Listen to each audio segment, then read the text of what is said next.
So I think it goes without saying that podcasts are the new media. You guys know that. I know that. Podcasts are now playing a huge role in reshaping public discourse. In fact, the last election was dubbed the podcast election because big names from across the political spectrum just sat down and talked. So naturally, this realization sent a panic across the left because despite the fact that the mainstream media viewership and ratings have been plummeting for years and the trust in journalism overall is at an all-time low, none of us could figure out why they were still so heavily relying on these people to be the source of their information and to deliver information from them to the public.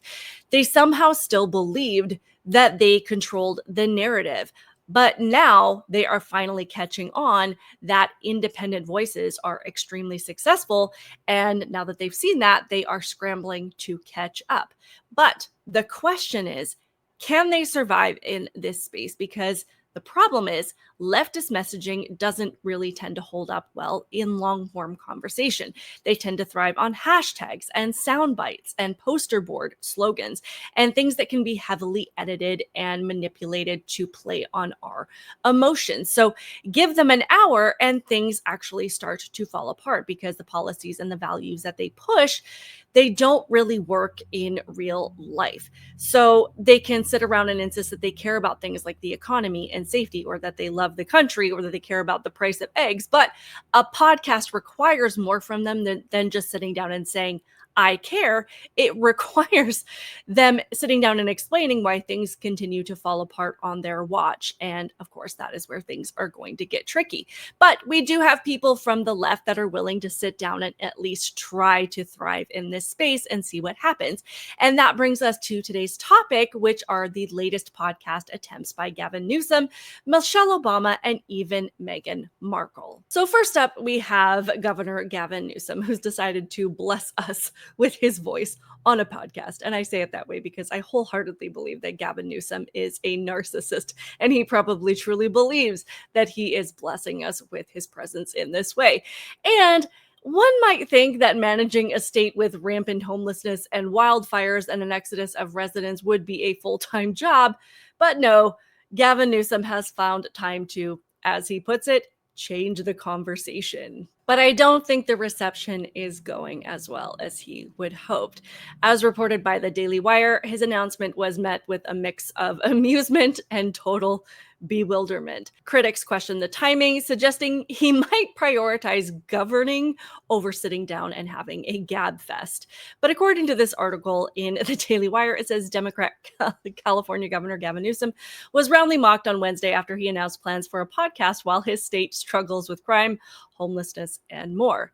I'm launching a new podcast. We need to change the conversation. I'm talking directly with people I disagree with, people I look up to, and you, the listeners, Newsom captioned on a video posted on X.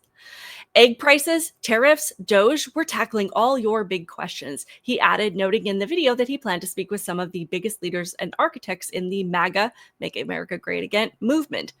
Barstool Sports founder Dave Portnoy was one of many on social media who pointed out that the governor already had a job to do rather than talk on a podcast to fix his reputation.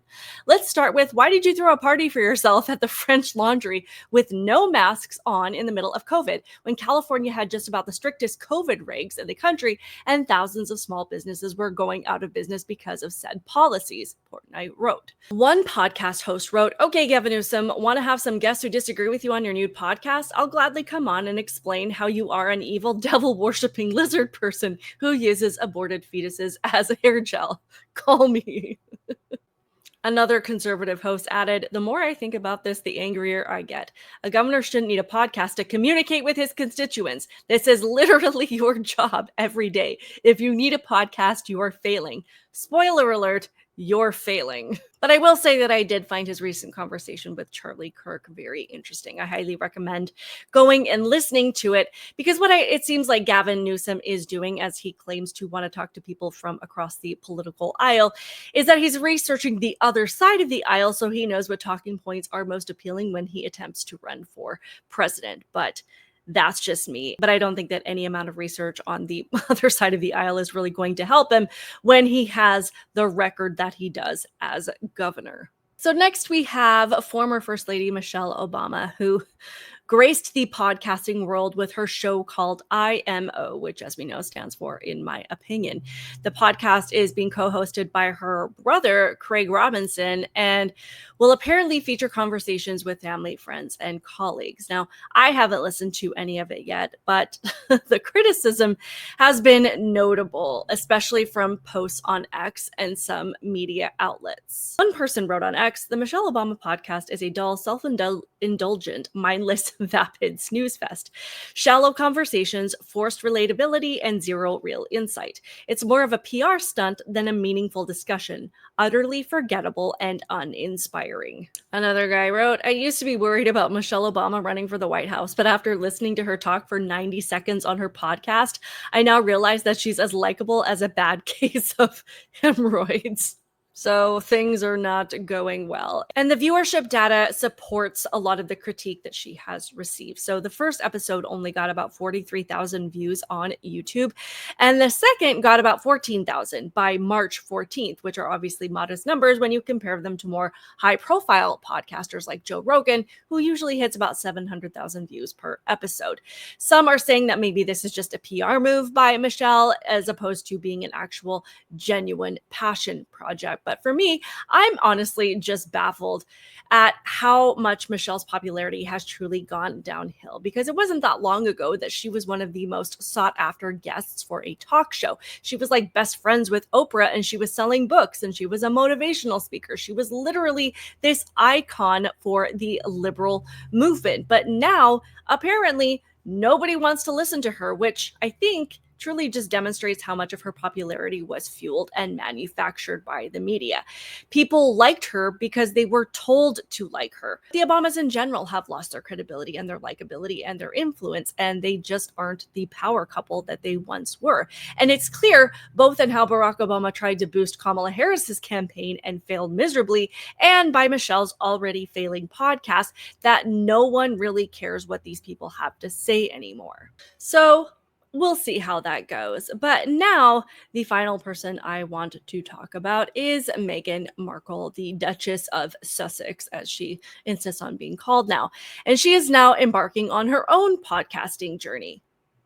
Again. Of course, her focus is not primarily politics. I mean, she kind of touches on those things occasionally, but she's always just constantly on a quest to try to figure out how to make herself relatable. But the question is, we can never really figure out who she's trying to relate to, because she knows that everyday people are the larger audience, but she never wants to give the idea that she's a commoner so that the Hollywood elite will want to be friends with her. So after her $20 million Spotify deal of Archetypes ended unceremoniously, she's now announced a new venture titled Confessions of a Female Founder, because if there's one thing the world is lacking, it's another celebrity interviewing other celebrities about their struggles in launching lifestyle brands. Now, despite the rest of the public just generally kind of being over Meghan Markle trying to relate to us and really just kind of tired of all of her antics and her attempts to be famous and relatable at the same time,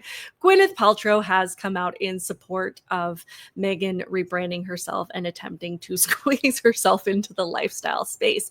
So according to this article, Paltrow did express support for Meghan Markle's new endeavors.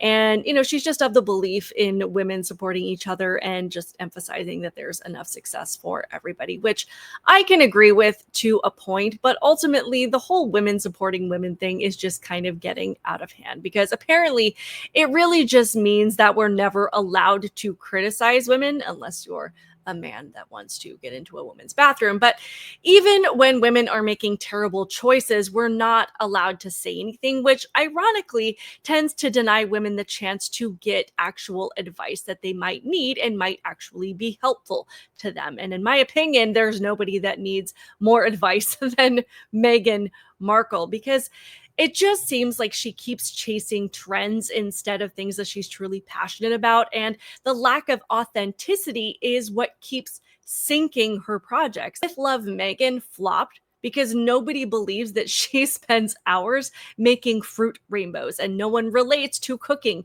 in a $2,000 outfit, and no one thinks that she knows how to host guests when she has to rent a multi-million-dollar home to show us how it's done. But now she's just going to try podcasting again because why not? But I do find this new podcast of hers rather interesting because it's, about having conversations with other female founders, as if Meghan has any room to talk. Because to this point, every venture that she has launched herself into has been very short-lived. Yet she wants to sit down and have conversations about having business endurance.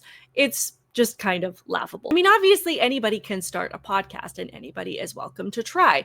That is the beauty of this space. But the real question is, who's actually going to listen to these people? Because if we're being really honest, most people already feel like they hear enough from Gavin Newsom and Michelle Obama and Meghan Markle without having to commit to a 60-minute deep dive. But I would love to hear all of your thoughts on this in the comments below. Do you think that this is going to work for these people at all? And if so, tell me why, because I'm definitely interested.